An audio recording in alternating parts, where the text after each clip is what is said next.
Hi friends, it's me Ali, your fancy friend in Montreal. For today's video, we're doing another installment in the Coco Goes To Work, Ask a Chanel Expert. As you may know, I used to work for Chanel. I no longer work for them, but I have retained a lot of information. And today in this series, let's imagine that you have come to the counter and you are in search of purple, lilac, and lavender colors, but something on the lighter side, because right now we are in that stillness of winter.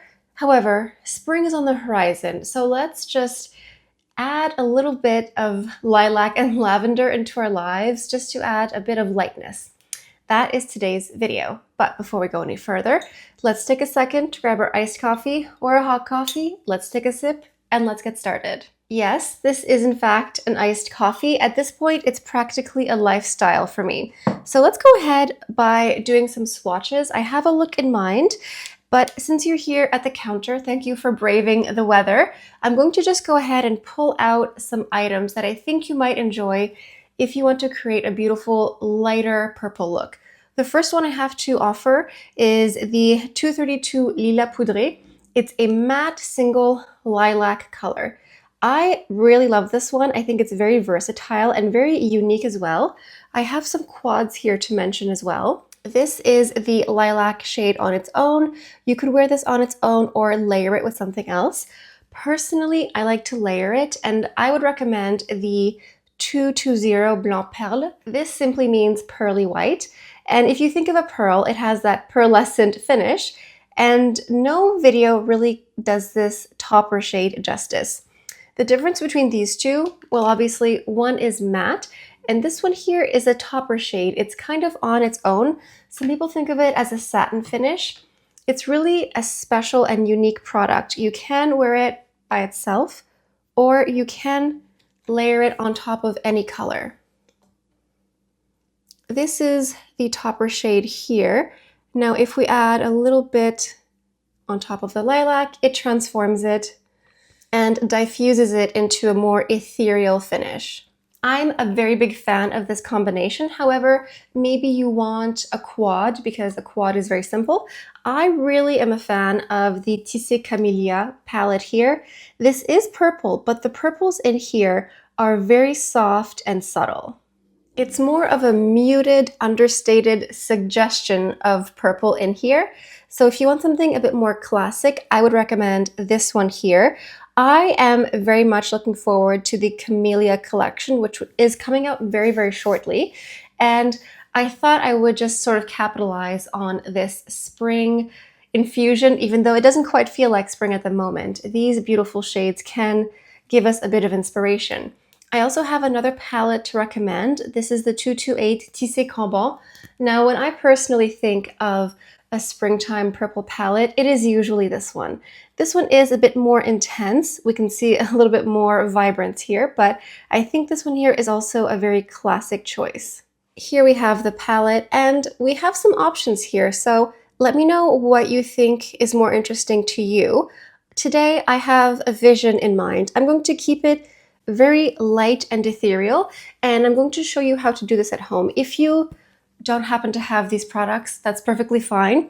I'm going to show you a technique that you can use at home with anything. It's called the halo eye. I've certainly done this before on my channel, and I will do it again. So it's very simple. You need two colors, preferably a matte and a satin or a topper shade. All the brushes, all the products I'm mentioning, they're all listed in the affiliate links down below. I'm starting off with a dual-ended brush here from Chanel, and I'm going to go into this color here. We will start by packing on the color right here, and we're going to keep this pretty tight. We're keeping the matte color on the inside and the outside just like this, and we're bringing it up just a little bit. The new Camellia Futura collection looks very pretty. It's inspired by the camellia, which is an emblem of the Chanel fashion house, and it appears to draw inspiration from a sort of metallic finish as well. It's giving a bit of that 2000s metallic finish with some of the lip shades. I think it looks very spring and very pretty. We are meant to get this in Canada in early March, so I should get it around then. This is not meant to be precise at the moment. Now going in with your second shade, going into this beautiful one right here, I'm simply using a finger. This technique is very simple. You need one brush and then one fingertip like this. And we are simply patting this in the center. And let's bring this up just a little bit on the lid right here. And that's it. I think the key word for the upcoming Camellia collection is iridescence.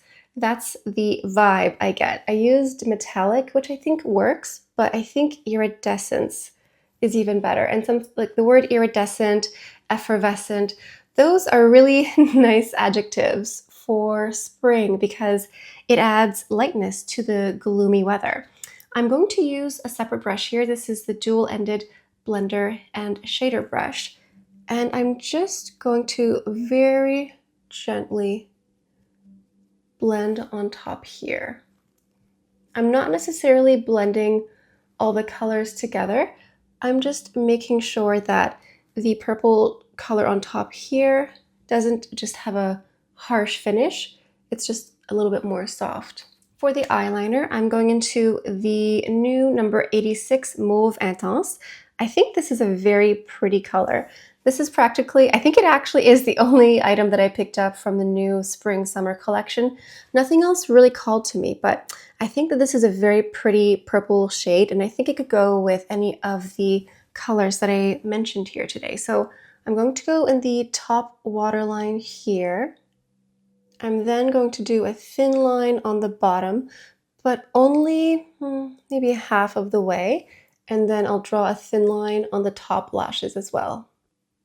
Moving on to the complexion, I'm going into my Baume Essentiel in the shade Lilac, which means lilac. The Baume Essentiel is a highlighter stick. I like to use a highlighter stick or a liquid highlighter underneath my foundation because I find that it gives it a sort of lit from within glow. And one thing that I really like about Chanel Beauty is that there is no official way to do makeup. Some brands have an official guideline. You have to start with eyes first, or you have to start with the base first. I'm a big fan of doing eyes first in case there's fallout, but that's one thing I've always liked about Chanel is you can sort of make it how you can sort of use your own creativity to create a look. And I'm going a little generous with this. It does have a little bit of lilac color to it, but not enough to give me a gray complexion. And I'm really just applying it wherever I would apply a regular highlighter.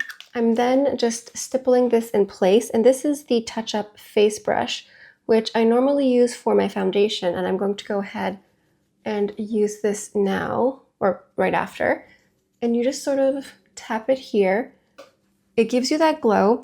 Also, because it has moisture, it's going to add a bit of hydration and glow to the skin. For the foundation, I'm going into the Vita Lumière Aqua. I'm in the shade 40. Make sure to give it a very good shake. I like this foundation. It's quite light. It's natural. I'm going to focus on the center here. And then I'm just going to blend this out. It does have a very soft, powdery finish, which is nice. You can see that the glow is still there. Even though we applied a foundation, it doesn't erase that luminosity. It just looks like it's that lit from within quality, which I really like. Now for the concealer, I'm going into my Sublimage concealer. It's the most expensive one at the counter. In my opinion, it's also the best one. They have others available, but this one here, I just find that as soon as you blend it out, that's it. It doesn't crease, it doesn't move, it doesn't fade. It's just a really spectacular concealer.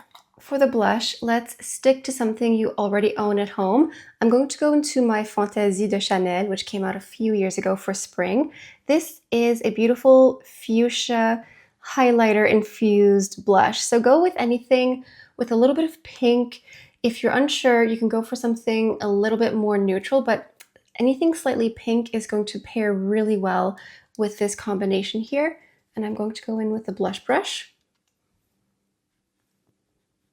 For the lips, let's go into something very light and natural. I'm going into the Rouge Coco Flash, which is a beautiful series. This is the shade 82 Live or Live. These lipsticks are very hydrating. They have oils. They're very moisturizing.